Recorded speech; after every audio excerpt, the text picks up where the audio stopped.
Homeostatic control or regulation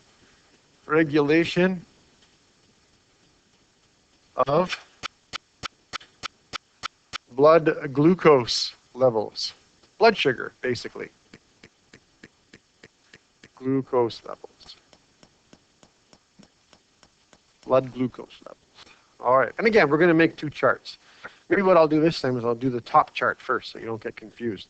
So we're going to write, again, in the middle of the page, the homeostasis word. Okay, so write it in red. Whoops. Let's go back down. We'll write it in red, and I'm going to get a smaller font here.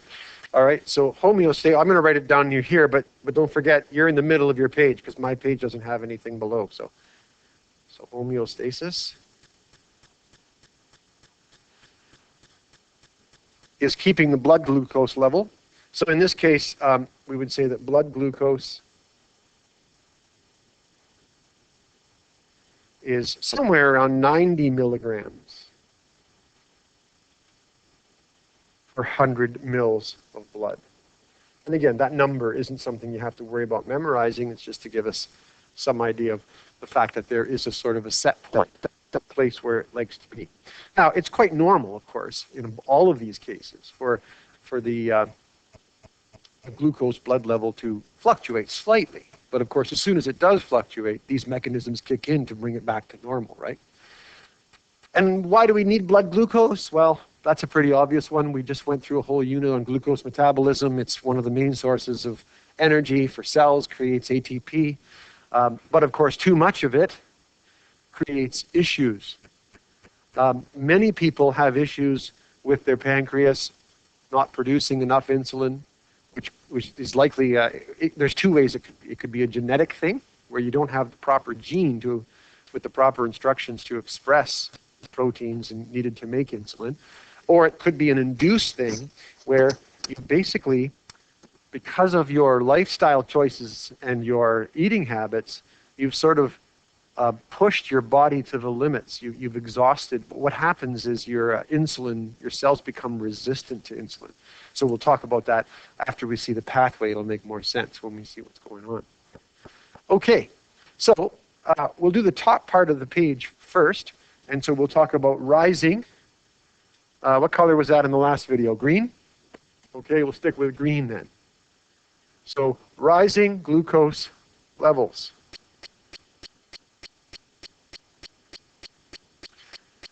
Why would that happen?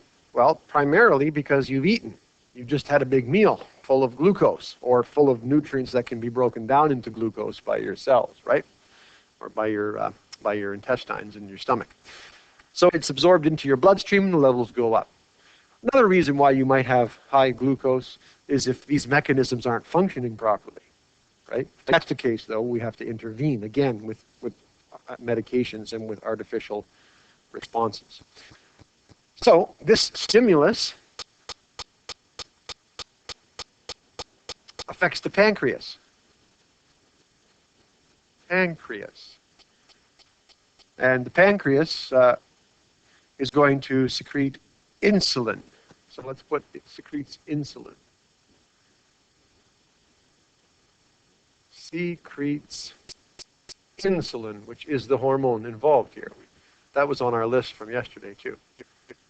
And the insulin does two things. One is it increases uptake into cells. I'm writing that kind of small if you can't see at the back. It says increases uptake into cells. So what's going to happen here is the insulin is going to float down to your cells and it's going to attach to those receptor sites on the membranes that we've talked about so much, right? Those receptor sites are these complicated molecules, and when it attaches on that molecule, it causes the molecule to change its shape. Remember all that story from before? All the biochemistry? And the changing shape of that molecule alters the properties of the membrane, making it less or more permeable, opening or closing channels, protein gates that allow things to move in. In this case, the insulin binds to the cell receptors and increases how much they allow glucose through into the cell.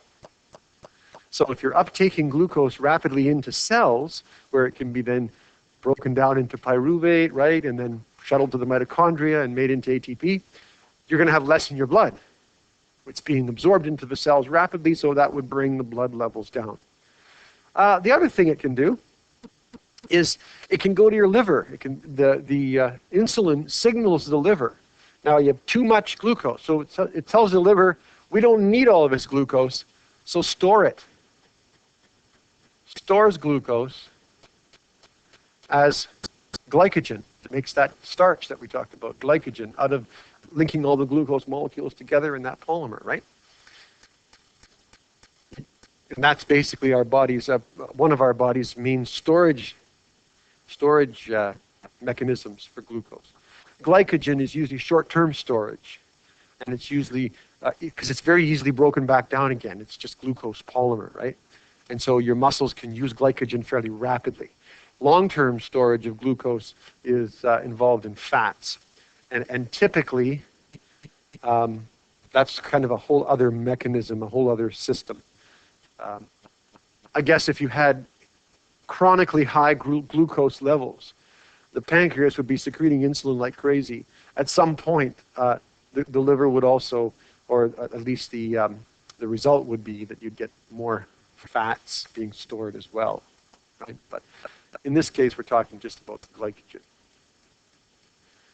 The result of both of those things then would cause blood sugar levels to go down. So we'll put our arrow here, lower levels. There's our response, which brings us back to our homeostasis. So we get above that 90 too much, pancreas secretes insulin, insulin increases the uptake into cells, and signals the liver. I didn't put the word liver on here, so we should add here, put liver, lowers levels of glucose. Yeah, that's what we're talking about. So add the word liver here. The liver is what does the production of glycogen for the most part.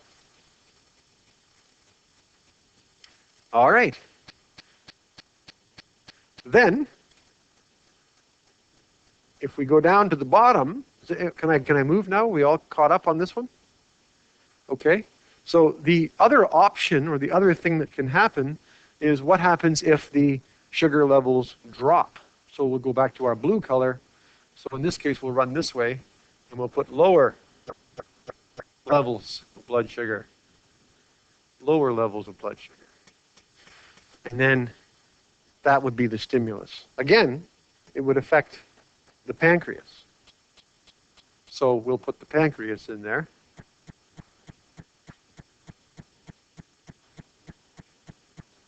Pancreas. At this time, the pancreas would then be stimulated to release this other hormone, this glucagon that we talked about. And I mentioned this before, and I forgot to mention it. It's the alpha cells of the pancreas. Remember I told you there's two different kinds of cells? They're called alpha and beta. Alpha cells release glucagon. So we'll go back to the other picture, and we'll just write in there for a second. When I said secretes insulin, these are the beta cells of the pancreas that are secreting the insulin. So let's put in brackets here, beta cells. Two different cells, and they're responsive, obviously, to two different conditions. One is responsive to rising glucose, one is responsive to lowering glucose. And I wrote glucose there by mistake because I was talking faster than I was writing.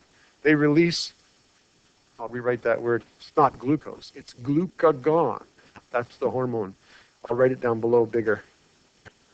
Glucagon.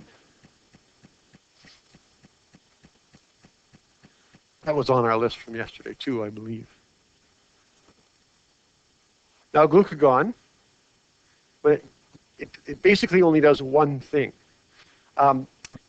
Insulin causes cells to increase their uptake of glucose. And if you want to decrease the uptake of glucose, you simply produce less insulin. So glucose doesn't make its way through cells very effectively without the insulin opening up the channels.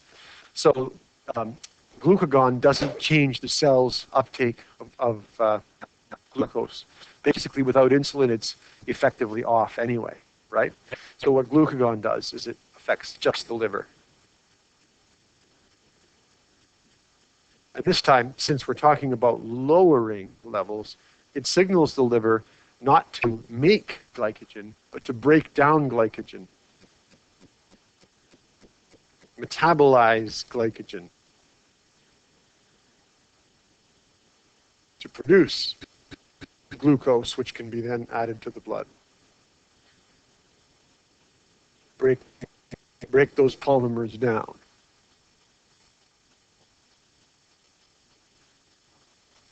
And then the end result of that is that we would have a rising level of blood glucose. Rising level, which is the response. And that brings us back to homeostasis. So these two mechanisms work together. One is insulin helping to deal with rising glucose levels, and the other is glucagon dealing with lowering glucose levels so that the red homeostasis is achieved around 90 milligrams per 100 ml. Okay, so that's all we'll talk about